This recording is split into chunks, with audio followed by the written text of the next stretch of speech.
I could write a book about how much the legend of Old Shep colored my youthful imagination when I would spend time in the woods along Buffalo Creek when I was a kid. It's a rare piece of local folklore that has taken many different inflections over the generations, depending upon where you lived and who you hung out with in West Seneca. So I thought it was only appropriate to bring in the number one authority on the subject to set the record straight on this cherished town tale.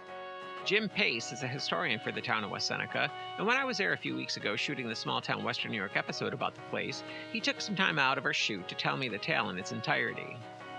Talk about one of the most colorful characters in West Seneca history, known as Old Shep. His actual name was William Shepherd.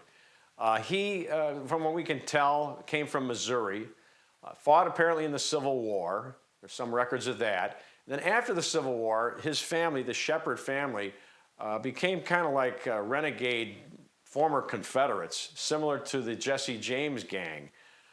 In fact, there are some indications and some stories that he rode with Jesse James' gang.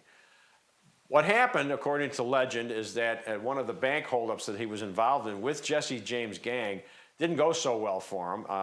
The police came in, he got shot in the leg, and managed to escape and decided to work his way back east, where apparently he had some relatives around the Maryland, state of Maryland area. On his way back east, all the way from Missouri, he came to West Seneca and happened to really like this area of town, kind of in the southeastern corner of the current town, which for a long time was known as Back of the Moon. Back of the Moon. This part of West Seneca was kind of like still pretty rustic, pretty desolate, and just the sort of place that a former gang member, bank robber might want to hide out in. And the one area he really liked was where the current Lydecker Road crosses over from Seneca Street over Casanova Creek down to the other side. This was all heavily wooded, had a nice stream there, Casanova Creek, and that's where Old Shep settled as a hermit, living by himself, living off the land, had a little vegetable garden, had some chickens, would hunt and fish in the area, and that's how he lived. To earn a few dollars, he would take a wagon around town and ring a little bell so that the people at home know, oh, Old Shep's out there, I can bring out knives or scissors to sharpen, because he had a little grindstone on his wagon. And he would work his way across town once in a while, also offer to pull weeds in gardens and things of that to earn a couple bucks. But otherwise, he basically lived off the land. And he came to West Seneca, we think, around the early 1900s. He was an elderly man already by then. This diorama behind me shows where he spent most of his time, around the Casanova Creek covered bridge. This was one of the last covered bridges in Erie County.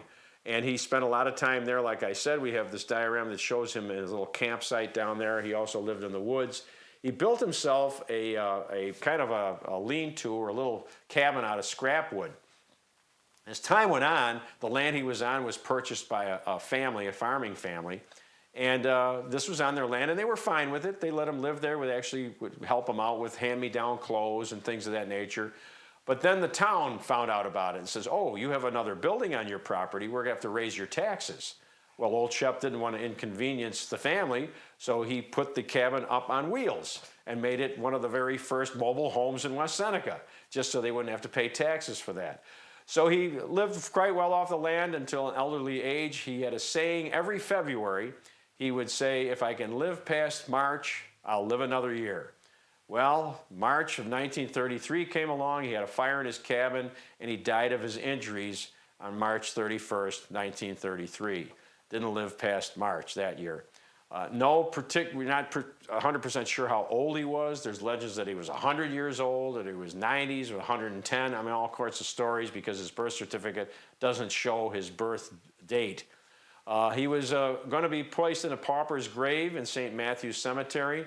When the time for the funeral came, there were very few people there, but very strangely, this long stretch limo showed up with some very elegantly dressed people and silently went to the gravesite, not saying anything to anybody, got back in the limo and drove away. Just added to the mystery. He spoke German as well as English, could quote the Bible, but didn't like to talk to many people. There were very few people that got to know him very well, and there were occasions where he would point his gun and shoot over the air at people's head. There's an occasion where he threw an axe at somebody that came too close. He wanted to be left alone. And then what happened was the West Seneca Historical Society a number of years ago actually raised some money to have a little headstone placed at his grave in St. Matthew's Cemetery in West Seneca, where he can be found, although the dates are questionable that are on there. A very interesting, colorful character. A lot of it's based on truth, some of it's based on story. We don't know if he actually rode with Jesse James or not. But to complete the story, well, it's to bring it to a more modern completion, a number of years ago, we had a robbery here in our museum. And one of the items that was stolen was Old Shep's gun, which we had, a Civil War Navy Colt revolver.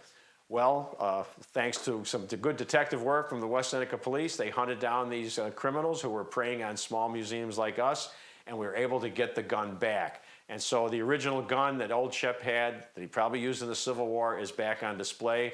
And again, it just adds to the mystique of this very interesting individual that we affectionately known as Old Shep.